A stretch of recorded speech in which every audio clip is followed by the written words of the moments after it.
भारत और ऑस्ट्रेलिया के बीच मेलबर्न के एमसीजी में खेला गया दूसरा टी20 मैच भारतीय क्रिकेट के लिए एक करारा झटका साबित हुआ।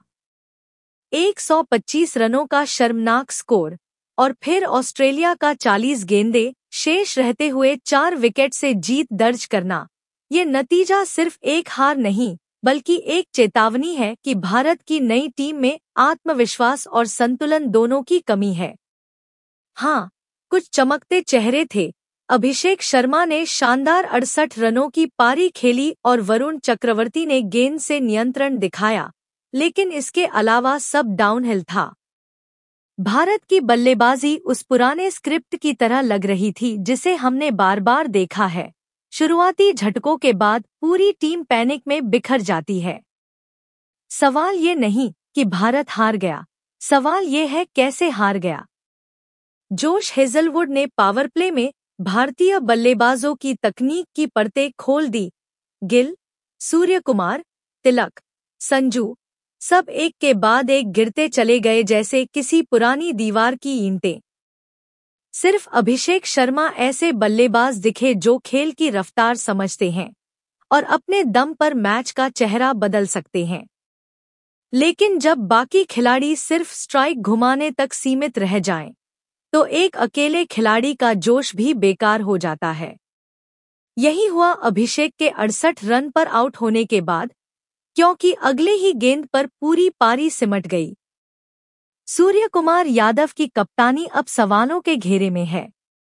लगातार दूसरे मैच में वही पुरानी रणनीति, 3 स्पिनरों का प्रयोग ऑस्ट्रेलियाई सरजमी पर, जहां पेस और उछाल हावी रहते हैं। क्या यह आत्मविश्वास था या अंधविश्वास? कप्तान और कोच गौतम गंभीर दोनों इस हार की जिम्मेदारी से बच नहीं सकते। किसी मैच को हारना स्वीकार्य है, लेकिन हर बार एक जैसी रणनीति अपनाना नहीं। जब बल्लेबाजी क्रम बार बार बिखरता है और गेंदबाजी में आक्रामकता नहीं दिखती, तब डोमिनेंट टीम का तमगा सिर्फ खोखला टैग बनकर रह जाता है। बुमराह और कुलदीप यादव ने बीच में थोड़ी लड़ाई दिखाई, पर तब तक बहुत देर हो चुकी थी। मिशेल मार्श और ट्रेविस हेड ने भारतीय गेंदबाजों को नेट्स प्रैक्टिस जैसा महसूस कराया।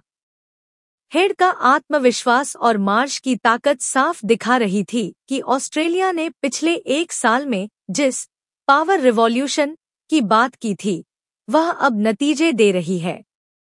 इसके विपरीत भारत का नया युग फिलहाल दिशाहीन नजर आ रहा है। न कोई स्थायी ओपनर, न भरोसेमंद मिडिल ऑर्डर और न ही ऐसी गेंदबाजी जो विपक्ष पर दबाव बनाए रख सके।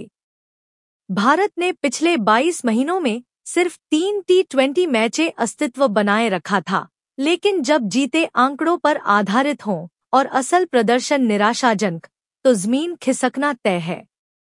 मेलबर्न का नतीजा बताता है कि रन मशीन भारत अब एक रीबूट मशीन बन गया है, जहां हर मैच के बाद नए प्रयोग और पुराने बहाने दोहराए जा रहे हैं। अगर यही जारी रहा, तो अगली बड़ी प्रतियोगिता से पहले टीम को समझना मुश्किल होगा कि असली ताकत खिलाड़ी है या भ्रम। अभी वक्त है कि भारत सिर्फ डोमिनेंस की बात न करे, बल्कि आत्मनिरीक्षण करे। ऑस्ट्रेलिया ने इस मैच में हमें हर विभाग में हराया, रणनीति में, अनुशासन में और मानसिक मजबूती में। और यही अंतर असली क्रिकेट निर्धारित करता है। जीत और हार खेल का हिस्सा है, पर जिस आसानी से हार मिली, उसने फैन बेस के भरोसे को झटका दिया है। अगर आने वाले मैचों में टीम ने जवाब नहीं दिया, तो यह सीरीज हार नहीं बल्कि भारत की टी20 विरासत के खोने की शुरुआत होगी।